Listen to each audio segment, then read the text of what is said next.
मित्रांनो बघा, ॲट विशिष्ट जागा किंवा स्थान दाखवण्यासाठी वापरला जाणारा शब्द. म्हणजे एखादी जागा आहे किंवा एखादी प्लेस आहे ते दाखवण्यासाठी काय वापरतो आपण? ॲट आपण वापरतो. पुढचं बघा, एखाद्या गोष्टीकडे किंवा त्या बाजूला किंवा त्या दिशेने, म्हणजेच काय, एखादी दिशा आहे त्याकडे आपण जेव्हा पॉइंट आउट करतो त्यासाठी ॲट वापरला जातो. किती वाजता किंवा कोणत्या वेळी, म्हणजे टाइम दर्शवण्यासाठी. ठीक आहे, किती वाजता किंवा कोणत्या वेळी केव्हा दाखवण्यासाठी वापरला जाणारा शब्द. एखाद्या गोष्टीची किंमत किंवा दर किंवा वेग वगैरे सांगताना वापरला जाणारा शब्द.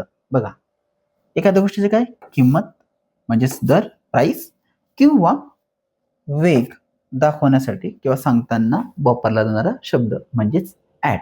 आता आपण वाक्यात बघू तेव्हा ते क्लिअर होईल. She is waiting at the bus stop.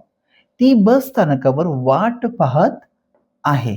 ठीक आहे, ॲट म्हणजेच काय, बस स्थानकावर विशिष्ट जागा किंवा स्थान दाखवण्यासाठी. कुठे वाट पाहत आहे? बस स्टॉपला, म्हणून at.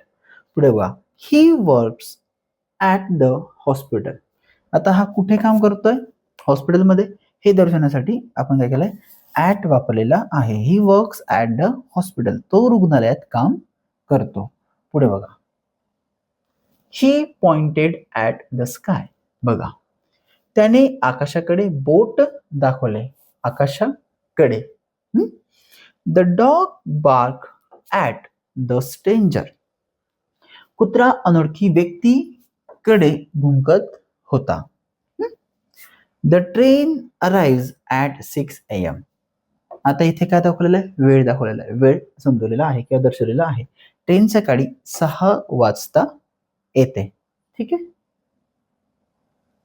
The meeting will start at 3:30 PM.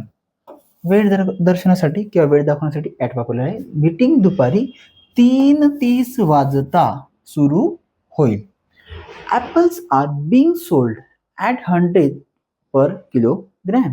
Apples are being sold at 100 per kilogram. इथे काय दाखवलेला? दर किंवा कॉस्ट किंवा प्राइस. सफरचंद 100 रुपये प्रति किलो दराने विकले जात आहे. ठीक आहे. The car is running at 80 kilometres per hour. इथे काय दाखवलेला? वेग. ॲट म्हणजे वेग दर्शवण्यासाठी. गाडी ताशी 80 किलोमीटर वेगाने चालत आहे. ठीक आहे.